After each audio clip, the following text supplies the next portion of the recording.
Brilliant, and thank you for that hugely enthusiastic start to my session. Much appreciated.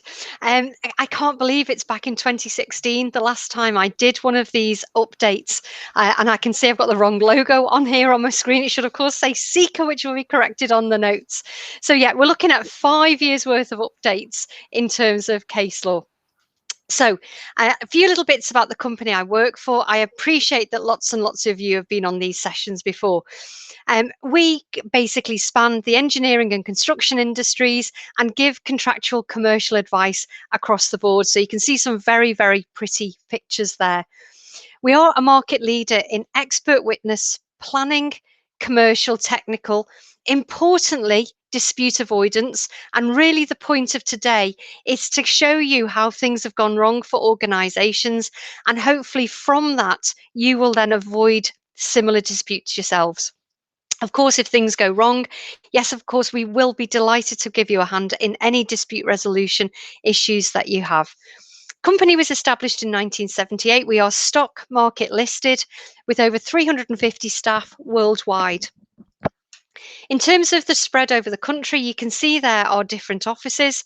I normally work out of our Northwest office in Hooton in Cheshire, but we do have offices around the rest of the UK as well. 3 main parts of our business. Left-hand side, we have driver project services, and we can supply staff onto your live projects. So that could be QSs, project managers, or indeed delay and planning staff. I work for Driver Tret, which is in the middle of the chart in front of you, and we work in terms of contract advisory services, commercial and contract management, planning, programming and scheduling, of course, as well as dispute resolution services. Finally, on the right-hand side is our expert witness division, Dialis, and we can provide experts in adjudication, arbitration and litigation. And we also have adjudicators, arbitrators and mediators working within the company as well. How do we help Seeker members and other similar organisations? I always like to start with reminding everybody that normally the answer to a particular issue is contained in your contracts. So making sure that you do the due diligence before you sign the contract and make any contract adjustments to protect yourselves and appropriately allocate the risk between you and the other party is hugely important. Once a job becomes live, obviously we're very happy to look at your notices and applications for payment or payment notices. We often do due diligence on programs to make sure that you're actually putting in place the right information, whether it's to do with COVID or other events. Obviously today we're talking about NEC contracts, so we will be talking about looking at how the compensation event regime works in a number of those. As well as providing health checks and looking at claim situations, obviously we also do training such as today. We produce a regular digest magazine. It's produced twice a year. If you want a copy, please do visit our website, or of course you can ask me or our marketing department for a copy. A little bit about me. I am a quantity surveyor, so normally when I'm doing these Seeker sessions live, I would normally get a boo from a couple of people, but I'm hoping that there's a few QSs on the line as well. Chartered, I'm ex-Balfour Beatty, where I worked as a main contractor's QS for 5 years, and I know that many of you wear that same badge now. I went on and did my law degree and solicitor's exams, and I've been in construction claims consultancy for over 20 years. So as I said, the last time I did an NEC update was back in 2016. And so essentially what I'm going to do is look through some of, I'll say, the more interesting cases that have happened since then. The first one I want to talk about is a case from 2017, which is COSTAIN and TARMAC. Now, slightly unusually, this wasn't a supply and install contract. It was a supply only contract, but actually the parties did use an NEC contract. It was an NEC supply contract, and also there was a NEC framework in place as well. It was all about the supply of concrete for a safety barrier on the M1 motorway. Contract was dated February 2014. terms were on one page, but it was linked to this framework. It turned into a dispute that was worth £6 million. And one of the clauses that the parties were looking at in detail was the time bar clause in 93.3. Now, this particular time bar clause is slightly unusual. It wouldn't be directly applicable to the main contract. As you would know, so the NEC main contract or indeed the NEC subcontract, but it is worth looking at. The time bar clause says at 93.3 brackets 1, a party may refer a dispute to the adjudicator if the party notified the other party of the dispute within 4 weeks of becoming aware of it, okay, and secondly, between 2 and 4 further weeks have passed since the notification. If a disputed matter is not notified and referred within the time set out in this contract, neither party may subsequently refer it to the adjudicator or the tribunal. Now, a reminder, the tribunal is either arbitration or litigation, and that's stated in the contract data. Of course, everyone knows that under an NEC contract, you must go to adjudication first. And that's what the parties did. They went to adjudication, and it was held in adjudication that COSTAIN were out of time to pursue this £6 million dispute because they had failed to comply with 93.3. In court, where COSTAIN were trying to say, well, actually, no, we don't agree with that adjudicator's decision, they relied on clause 10.1. Now, of course, the version that we are very familiar with in the NEC3 main contract says the employer, contractor, the project manager and the supervisor shall act as stated in this contract and in a spirit of mutual trust and cooperation. And it's very similar in the NEC supply contract, which states the employer and the supplier shall act as stated in this contract and in a spirit of mutual trust and cooperation. Now, the NEC contracts aren't colour-coded in the way that I've done it here, with a part in red and a part in blue. And essentially, what the parties were looking at here is this issue of spirit of mutual trust and cooperation. And how on earth does that fit with the time bar clause? And when the judge was looking at 10.1, he went back to an earlier case back in 2011. The case is F&C Alternative Investments and Barthélemy. And the judge in this case said, it is a form of contractual duty which requires the obliger to have regard to the interests of the obligee, whilst also being entitled to have regard to its own self-interest when acting. Keating on NEC3, one of the big textbooks on this particular form of contract, says he looks at the second limb. So that was my bit in red, the spirit of mutual trust and cooperation, as allowing the parties to maintain their legitimate commercial interests, but not so that their words and deeds are attempts to improperly exploit the other party. Importantly, it is not a general obligation to act fairly. Now, in court, bearing in mind the resources that the judge had to hand, Coulson decided that clause 10 meant the following: that TARMAC could not lull COSTAIN into believing that the time bar was inoperative. In other words, they couldn't trick the other party. And indeed, there was a positive obligation on TARMAC to correct a false assumption put forward by COSTAIN on the inapplicability of the time bar. And the main question that was looked at here was whether 10.1 on its own required TARMAC to tell COSTAIN about 93.3, and it was decided that it didn't. The judge said, in the present case, I find the defendant did and said nothing about clause 93, which was or could have been misleading, and therefore the time bar stood in this particular case. So it's interesting to look at the interaction between those two clauses, and very much the judge is saying, look, the parties have signed up to a time bar. It's there for a reason, to get certainty at the earliest possible opportunity, and therefore you can't then rely on another clause to try and get out of it. Second case I want to look at today is another 2017 case. And I will say that this particular case has attracted a massive amount of attention. And indeed, in our office, we were only talking about this case in relation to an adjudication a couple of weeks ago. The parties here are Northern Ireland Housing, which is part of the government setup, and a company called Healthy Buildings.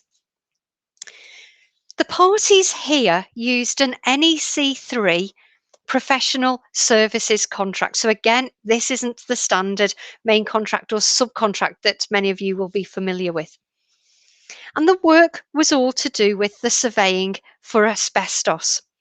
The contract was dated 2012, and in January 2013, there was an instruction to carry out significantly more testing.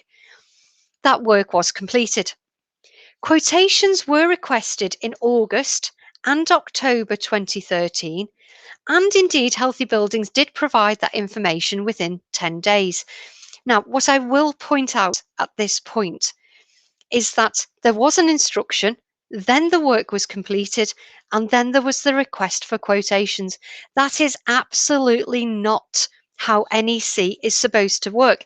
It's supposed to be a foresighted, upfront contract. Well, clearly the parties didn't get the memo on that particular part. Those quotations were then provided, and Northern Ireland Housing clearly had their red pens out because they quite simply rejected the quotations and valued them at nil. It went to adjudication, and a decision was issued in January 2014, and actually Healthy Buildings were very happy with that decision. It said that yes, this was a valid compensation event, and they then actually were paid out in relation to the particular extra work. Now, it is important at this point to look at what I think is probably the most important clause in an NEC contract. For ease here, I've quoted the main contract version, but of course the other NEC contracts in the suite of contracts have very similar clauses. 61.3 states the following: the contractor notifies the project manager of an event which has happened or which he expects to happen as a compensation event if the contractor believes that the event is a compensation event and the project manager has not notified the event to the contractor. If the contractor does not notify a compensation event within 8 weeks of becoming aware of the event, he is not entitled to a change in the prices, the completion date, or a key date, and this is the important bit for this case, unless the event arises from the project manager or the supervisor giving an instruction, issuing a certificate, changing an earlier decision, or correcting an assumption. So in other words, we have this list of compensation events, NEC 3, there's about 19 of them, and instantly you split the compensation events into two piles. Those for which the contractor must give a notice within 8 weeks, otherwise the contractor will lose its rights to claim a change in the prices or the completion date or a key date, and those for which it is not a condition precedent. Now, from the information I've already given you in relation to this particular case, we did here have an instruction to carry out more testing. So Northern Ireland Housing, however, argued that the consultant's claim for a compensation event was out of time because of this 8-week time bar. But of course, there is no time bar for claiming a compensation event which starts off as an instruction, and indeed that's what was held in the adjudication.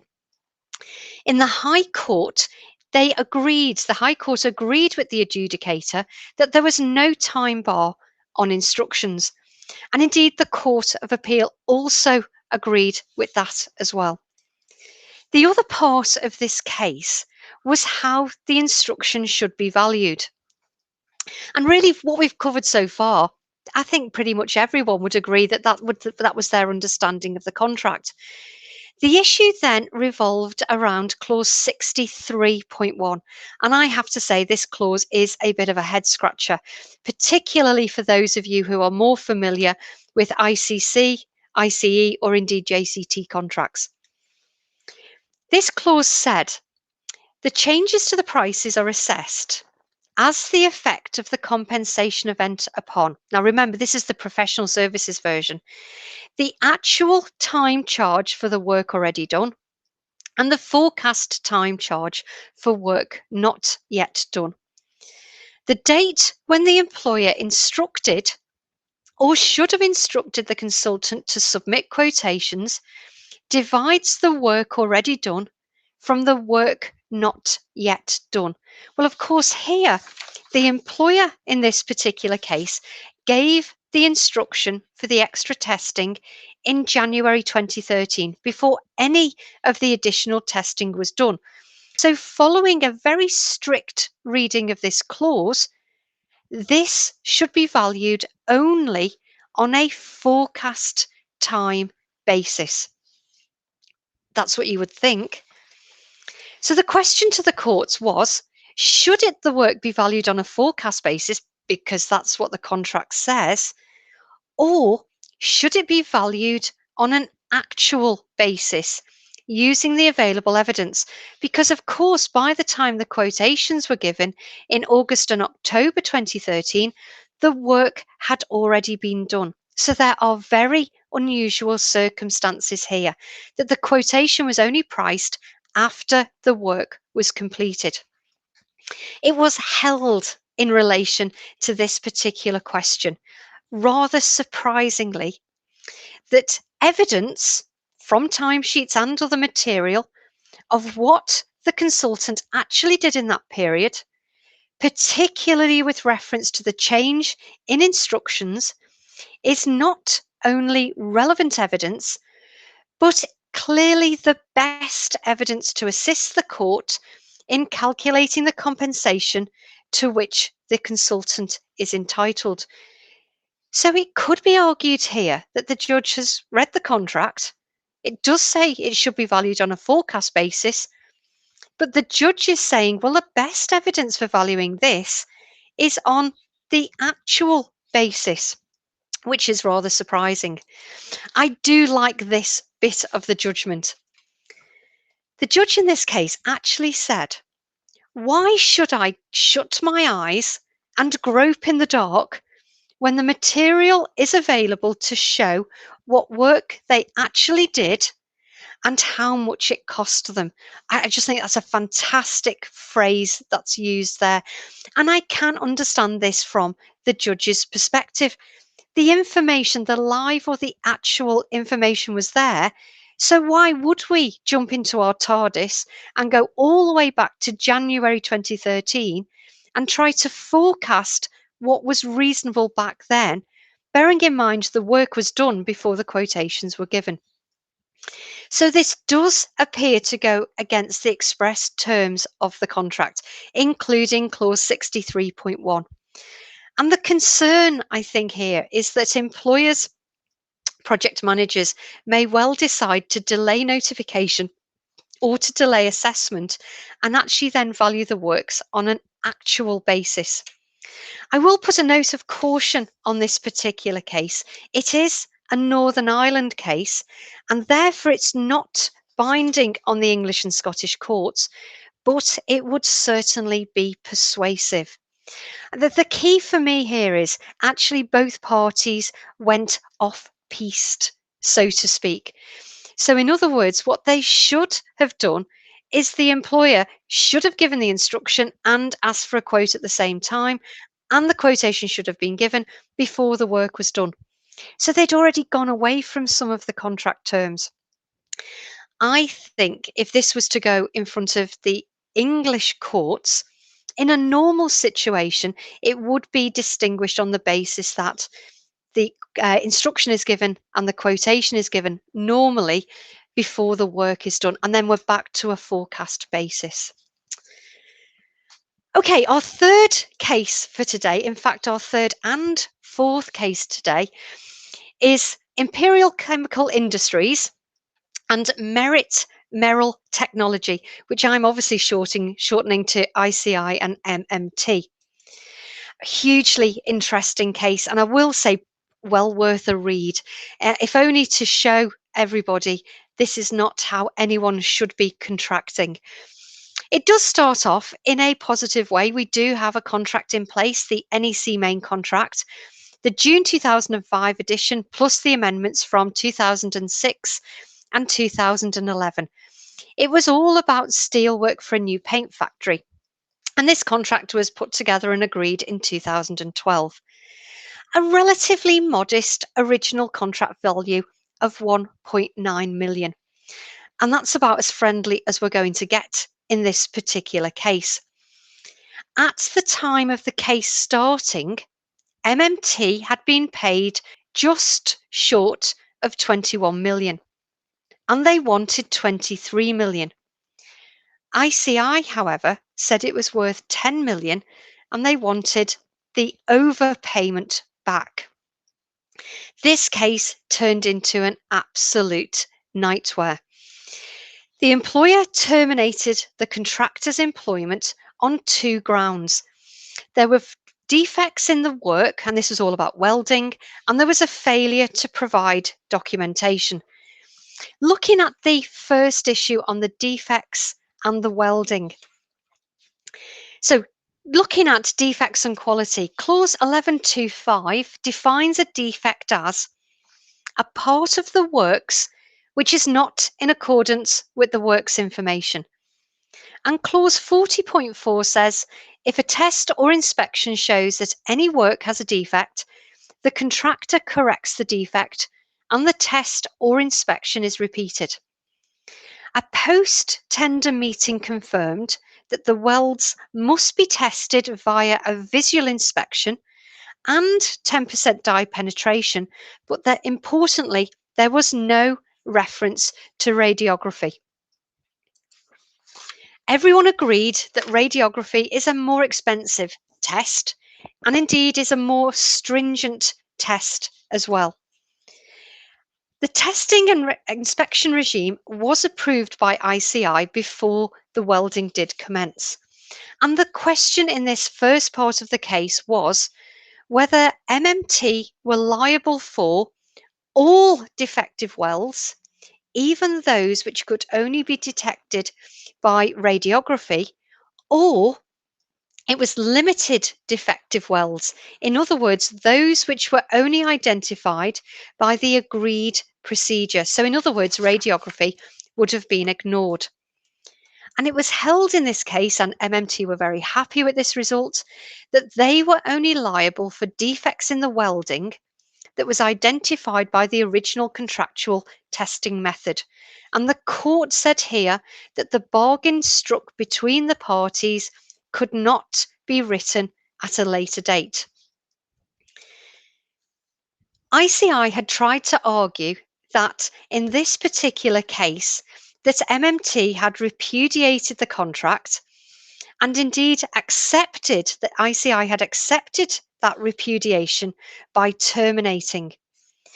The judge noted, however, that ICI's reliance on the defective welds was flawed. This was not a valid ground to argue that MMT had repudiated, nor was it a ground for termination. The second ground in relation to the termination was the failure by MMT to provide information. Now, the termination notice was actually issued by ICI on the 17th of February 2015. They earlier on that day at 20 to 3 had asked for information, and they'd asked for that information to be provided by 5 o'clock. And this was all to do with welders' tests certificates. And it was because MMT had failed to provide that information in 2 hours and 20 minutes that they then said that there was a breach. The court described that 2 hours 20 minutes as an unrealistically short time frame and clearly not a breach. And it was held in this case that ICI itself was in repudiatory breach of contract by instructing MMT to leave site. Because they were in repudiatory breach, MMT could claim a loss of profit on the works that had been instructed, but which they were no longer able to do. The third part of this case was all about the project manager. And at the start of the job, the project manager was a firm called ProGen. Now, I know that everybody has their own view on whether the project manager is independent, and we had the same discussions under ICE and the engineer. We have the same discussions about JCT and the employer's agent or the architect or contract administrator. And this is interesting. So originally we have an independent project manager, a separate company called ProGen. But what the employer did here was instructed the project manager not to make any assessment of amounts without the employer's agreement. Now, at best, that would be called a fetter on the project manager's power, but it's certainly significant interference. And I have to say fair play to ProGen on this as the project manager, because they then resigned. ICI then appointed an employee of its parent company as the project manager. And the court said about this that the situation that the employer sought to impose was fundamentally different from that for which the contractor had appointed.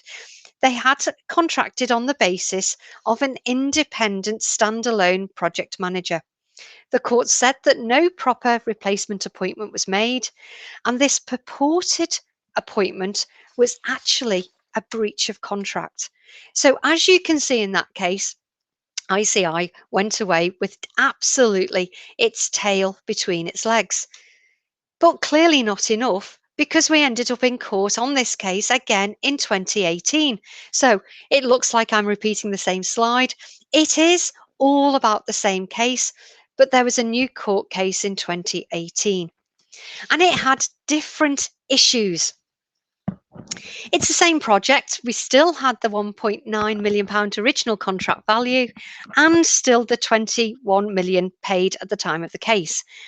And we still have this issue of the overpayment. And what the courts were looking at here is the possibility of revisiting assessments that were made. And the court said here that there was nothing in the NEC which said that a project manager's assessment was conclusive as to the rights of the parties. The court wasn't bound by earlier assessment which had been made by the project manager, although, importantly, they were of powerful evidential weight. Remember that ProGen ended up being kicked off because the employer wanted to approve before the certification was made.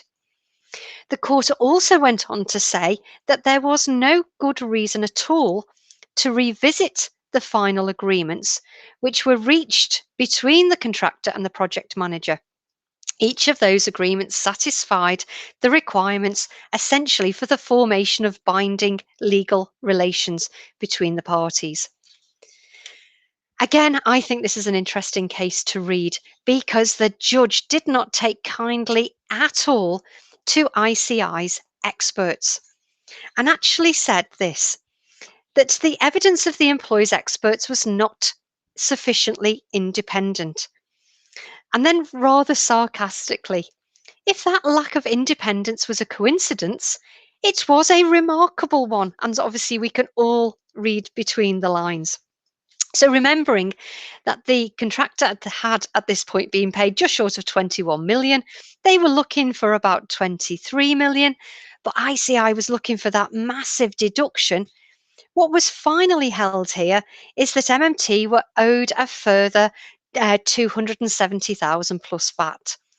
Now that was barely 1% more than the amount that had been awarded to the contractor in adjudication. And the judge actually said that this case stood as an advertisement for adjudication and essentially saying that the parties had been crazy to find themselves in several court cases on this particular issue. Let's move on to a different case. And now we're going to look at SSE Generation and HOCHTIEF 2018. A huge, enormous case. The numbers here are eye-watering. We're looking here at an 8-kilometre tunnel from a reservoir at the head of Glentarf to Loch Ness, but unfortunately we have no mention of a monster in this case. HOCHTIEF contracted to design and build a hydroelectric scheme under NEC 2 Option A, unsurprisingly with some amendments. The tunnel was taken over in December 2008 and the tunnel collapsed in April 2009, only 4 months after the work had been finished. Now, just note, this case didn't get to court till 2018. That's a hellish amount of time to have that black cloud hanging over these parties. HOCHTIEF declined to carry out the remedial works, and SSE, the employer, engaged another contractor to carry out the works for £137 million. And the question, of course, was asked, who should pay? And this looked at the NEC 2 contract provisions. And that confirms that a collapse at a takeover was the employer's risk, unless it was due to a defect which was existing at takeover. And that's from clause 80.1. Again, what is a defect? Part of the works not in accordance with the works information, or part of the works designed by the contractor not in accordance with the applicable law, or with the contractor's design which had been accepted by the project manager. Now, within the works information, it said that the tunnel should have a design life of 75 years. And design life was interpreted to mean a reliable service without a requirement for a major refurbishment or significant capital expenditure. In the first court hearing, now we are in Scotland on this one, so the first instance court, they held that HOCHTIEF were not to blame. I can just envisage that back in those days, there was an enormous party at that point. The defect was not in existence at the time of takeover. However, SSE, and bearing in mind the figures involved here, they decided to take it to appeal through the inner house of the Court of Session. They pointed out that there was a 2-year defect liability period to determine if the works were designed to a 75-year life. It wasn't a guarantee of 75 years, just that it was designed to last to that period. SSE proved that it hadn't been designed to provide a 75-year lifespan because they said, look, it collapsed within 4 months of handover. The court agreed that HOCHTIEF's design was defective and they had to pay 108 million plus interest. But what was interesting here is that the judge's decision was split 2-1. There were 3 judges in the Court of Session inner house. Now, this issue of design liability, they looked at the design being approved by the project manager, that it included for areas, now excuse my pronunciation here, erodobile rock to be shotcreted. And there was actually no shotcreting in the areas of erodobile rock that was found. So it wasn't really about whether the design was defective or not. It was quite simply that HOCHTIEF hadn't carried out works in line with their own approved design. They should have carried out this shotcreting. The shotcreting had been approved, but they hadn't done it. And that was therefore deemed a defect. It was held that the collapse of a tunnel was due to the absence of shotcrete. It was a failure in the implementation of the works, not a failure in the design itself. HOCHTIEF were liable for the cost of repair. Option M, therefore, was not applicable. They didn't look at whether reasonable skill and care applied or not. This was all about the fact that they hadn't done what it said on the tin of the installation. We move from a huge, enormous 140 odd million pound dispute to a tiling dispute between Mr. and Mrs. Finegold. So Mr. and Mrs. Finegold here are the employer, and the tiling firm was SITOL. You couldn't get a bigger contrast in the size of these two cases. There was a bit of a difficulty here. There was also a third firm, ProMan. They might have been the main contractor, or they might have just been the project manager to the employer. Mr. and Mrs. Finegold were not particularly happy with the works, etc. Finegold weren't happy that they weren't being paid, and this particular dispute went to adjudication. The figures here are staggering, but it is still only a relatively small dispute. The adjudicator held that Finegold had to pay SITOL £86,000. That was roughly made up of £45,000 for the dispute and adjudicators' fees of £42,000. This was an NEC short contract. And it involved contractual adjudication, not statutory adjudication. As we saw from an earlier case, you can only go to arbitration if you have been to adjudication first. And again, we are signposted to 93.3, which I read out before. A party may refer a dispute to the adjudicator if the party notified the other party of a dispute within 4 weeks of becoming aware of it.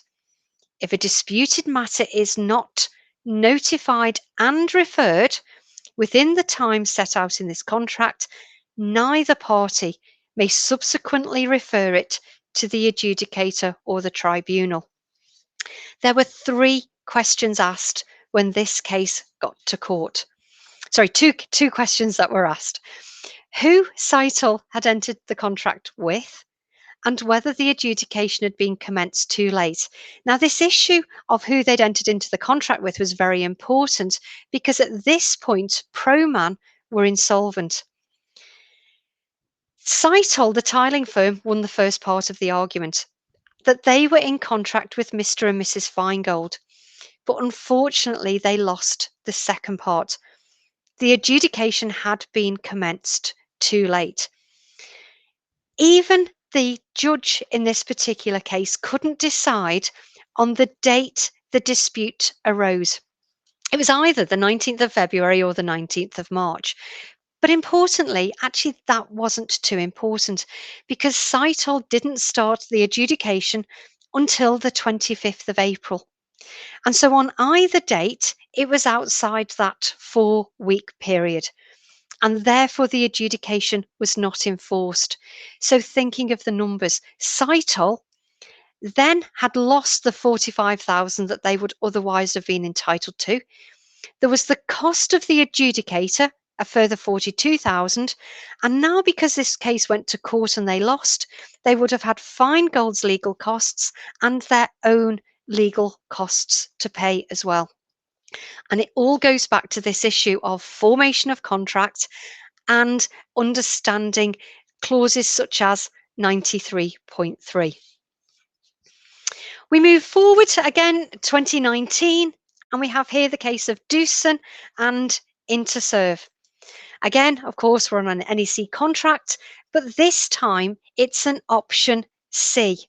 Now, of course, option C is described as a target cost.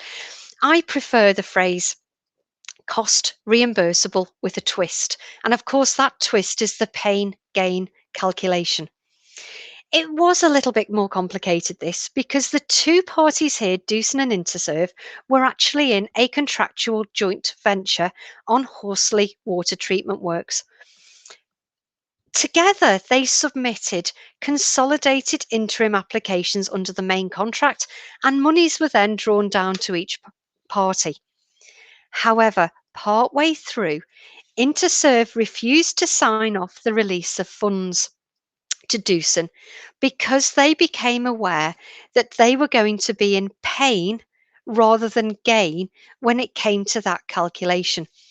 And DOOSAN were not very happy about this, so they decided to seek summary judgment because obviously they wanted their cash in their bank at the earliest possible opportunity. It was held in this case that DOOSAN had breached the joint venture agreement by refusing to authorise the payment, and DOOSAN was entitled to a payment of 5.3 million.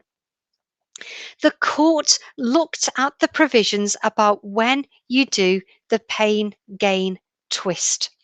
And the court concluded, I won't read out all of the phrases there, the court concluded that it was clear that you only do the pain gain calculation at the end, after completion of the works, and not on an interim basis.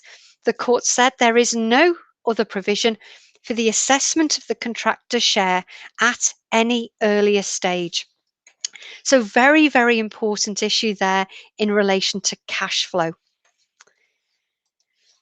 Moving into 2020, and we have VANOORD and DRAGADOS. And again, this is kind of showing how the NEC takes normal contractual provisions and what we thought we understand generally, but then you view it in an NEC context and it does look rather different.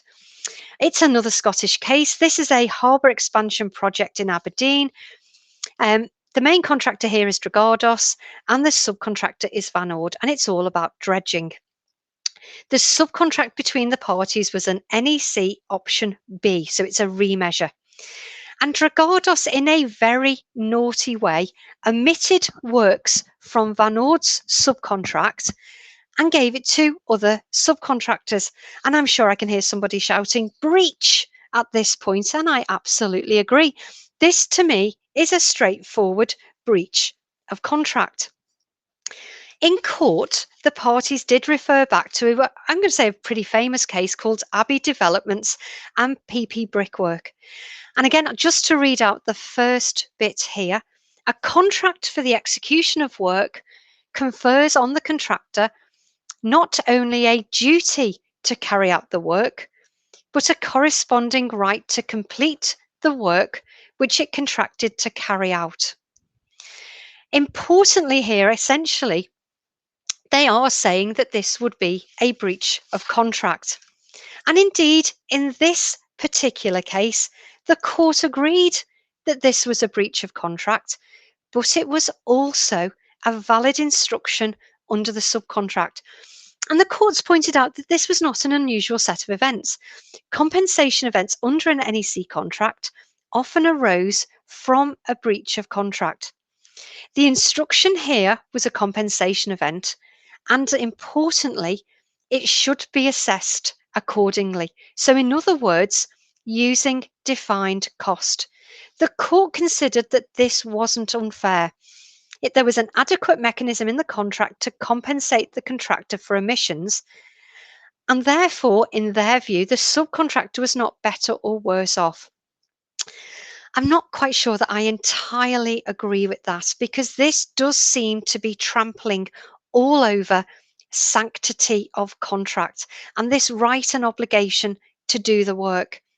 I bet DRAGADOS would not have been happy if VANOORD had turned around to them and said, actually, I don't fancy doing this piece of work because I'm not going to make much money out of it. And yet that's exactly what DRAGADOS have done by saying to VANOORD, we can get someone else to do it cheaper than you. And I think there should still be a sanction in place, but not on this particular case. We have two more to have a look at, and they are both 2021 cases. The first one is Transport for Greater Manchester and KIER, a very recent case. Again, this is an NEC 3 contract, but this one is the NEC main contract.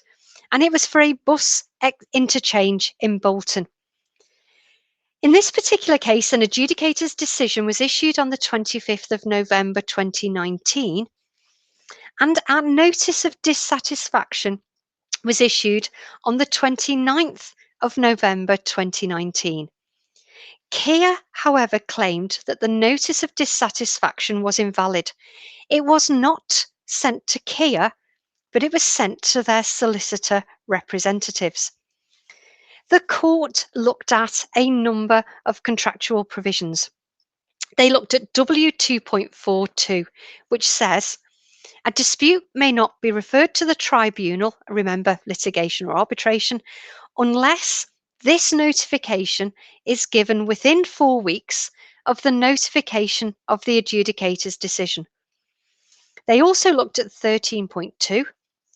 A communication has effect when it is received at the last address notified by the recipient for receiving communications, or if none is notified, at the address of the recipient stated in the contract data. Finally, 13.7. A notification which this contract requires is communicated separately from other communications. So we go back. What did the contract data state? Well, the contract data clearly stated Transport for Greater Manchester address at Piccadilly Place and KIER's address at Tempsford Hall in Bedfordshire. However, the works information at clause 920 said communication shall be undertaken using the Project Extranet NEC3 change management tool provided by Conject. Importantly, though, here, KIER had subsequently confirmed that it would be represented by a solicitor in the adjudication and gave the solicitor's details. The notice of dissatisfaction of the 29th of November 2019 essentially went between the two solicitors, and it was in 3 paragraphs.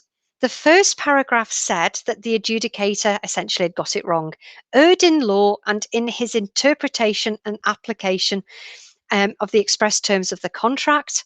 The second paragraph asked KIER to raise an invoice for the sums awarded, and then also asked if the solicitor for KIER could accept service of formal proceedings. The court decided in this case that the parties had complied with 13.2. They'd used their solicitor's address, but they'd notified the other party that that could be used. The 13.7 argument, should this communication have been notified separately, the judge here said, this letter is short. The first paragraph said, we dispute the decision. The second paragraph that they intended to refer it to court, and the third one said that they would asked whether they would accept service of formal proceedings. The reference to the invoice didn't amount to a separate notification. It arose out of the decision, and it was simply confirmation that despite the notice of dissatisfaction, the adjudication decision would be honoured, and therefore the notice of dissatisfaction was valid, so the adjudicator's decision was not final and binding. So this could be a case that we might see in future seminars. 2 more cases to go through. CRODA and OPTIMUS, again, 2021. We have another professional services contract here. It's a job in Hull. Unusually here, this is a W1 situation, and it was a dispute over the value of services provided. So we haven't got statutory adjudication, we have contractual adjudication. It went to adjudication, and the adjudicator decided that Optimus had to pay CRODA 343,000, that was a negative valuation. But the adjudicator decided he did not have the power to order a repayment, so it went to a second adjudication. And this then ended up in court. The court decided here that by looking at a combination of W1 and W2, that the adjudicator did have the power to decide that a negative interim payment was required to be paid. And yet again, we see this issue about once an adjudicator's decision is issued, you only have 4 weeks to take it to the tribunal. And the court in this case again said because there'd been no notice to go to arbitration or litigation, that decision was final and binding. The last case we have at 5 minutes to go. FRASERBURGH Harbour Commissioners are McLaughlin and Harvey, 2021. Yet again, we are back up in Scotland. Another NEC 3 ECC June 2005 case. And this particular one, FRASERBURGH began court proceedings regarding alleged defects in the project. McLaughlin and Harvey said, sorry, mate, you're in the wrong forum. You've started court proceedings, but what you should have done is go to adjudication. And in any event, the tribunal is arbitration. The court in this case looked in detail at W2.4, again, which is all about you can only go to the tribunal if you've been to adjudication first. And I've reproduced there 2.4. The judge in this case, Lady Wolfe, agreed entirely with McLaughlin and Harvey. FRASERBURGH had started proceedings in the wrong forum, and the court proceedings were therefore halted. If they wanted to continue with the dispute, they would have to go to adjudication first and then to arbitration, unless, of course, the parties agreed otherwise. And with 4 minutes to spare, I can now ask Gemma, and I think we'll have at least one. Do we have any questions, Gemma? We do. She's brought this one up. Thank you, Chris. Right, we are looking here at 61.3. I am just flicking back to my notes because this goes all the way back to the start. Chris's question is, if you remove from 61.3 the words after unless, so unless the event arises from the project manager or the supervisor giving a decision, giving an instruction, issuing a certificate, etc., and the project manager doesn't raise a compensation event at the same time, could this then be time barred? My view, Chris, is a resounding yes to your question, that absolutely this would mean that the contractor must then notify every single compensation event. I think I'd probably have a play with, 61.1. And if I was being really mean, you can see that in 61.3, it's an 8-week period. I think I'd probably be tweaking that as well. Okay, so yes, Chris, you have raised a brilliant point here. If 61.3 and perhaps 61.1 are amended, in that case, yes, the Northern Highland housing case, I think, would have been decided in a different way because healthy buildings would have been out of time. Excellent. Thank you, Chris. Gemma, I'm continuing to bite my nails at this point. Gemma had forgotten to write the words easy in her question. If anyone's got any additional easy questions, please do put them in the chat box. Any difficult ones can be saved for sending to me personally, so I don't get embarrassed on this session. You may have an easy session today, Geraldine. I know, it's looking very, very good. I'm trying to see if I can find a button, Gemma, that stops the chat, but I can't find one. I will flick on here to my last slide and say, if you do have ones that you haven't managed to type, you've got my email address there. I would be delighted to take any questions you've got on these cases that I've been swatting up over for the last 24 hours in a bit of a panic. Please do link with me on LinkedIn or follow me on Twitter as well. Yeah, and that's it from me. I'm delighted. I can't see anyone else typing. Well, thank you very much. Thank you, Geraldine. Another really interesting webinar. Thank you. Thank you to everyone for attending. As normal with these webinars, Geraldine is happy to send out a PDF of the slides afterwards. So we'll get those sent out to you. Oh, I started panicking then, but it was a thank you. So that's me too, Gemma. So yeah, we'll get a copy of the slides out. As you know, we also record these webinars. So for everyone who's attempted, we will also send across a link to the recorded webinar. So thank you very much to Geraldine. For anyone who does want to stay on just for a minute, we've had one late question in. Ryan has been holding this one in, obviously, ready to go. So I'll just bring this up for you, Geraldine, if that's okay. Oh, right, let me read this. Okay. If an auditor makes an assessment and includes a big withholding, and there's a period of time to attempt to negotiate this with the employer or project manager, are you still time barred by 4 weeks to take it to adjudication? Right, couple of things to say on that, Ryan.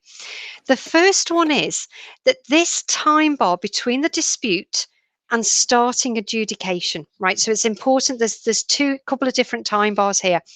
Between the dispute arising and starting adjudication, that particular one is peculiar to contracts where the Construction Act doesn't apply.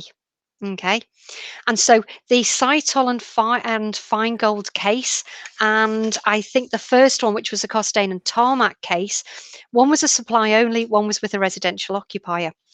So in that particular case, let's say if it happened in SITOL or it happened in COSTAIN where the Construction Act doesn't apply, yes, the interruption by the auditor, I think in that particular case, you are still time barred by the 4 weeks. That's the first thing to say. If we look at this underneath the ambit of the Construction Act, then actually the 4 week time period between the dispute arising and starting an adjudication, that doesn't occur there. Where that does occur is between adjudication and going to the tribunal. Okay, so what you need to do first in relation to your question is decide, a bit like the hokey cokey, are you in or are you out of the Construction Act? And how does that 93.3 fit in, if it does exist in your contract or not? Okay, yeah, I mean, this issue about the auditor, I can't see that the auditor from one side or the other would actually stop the contractual proceedings at all if you're outside the Construction Act.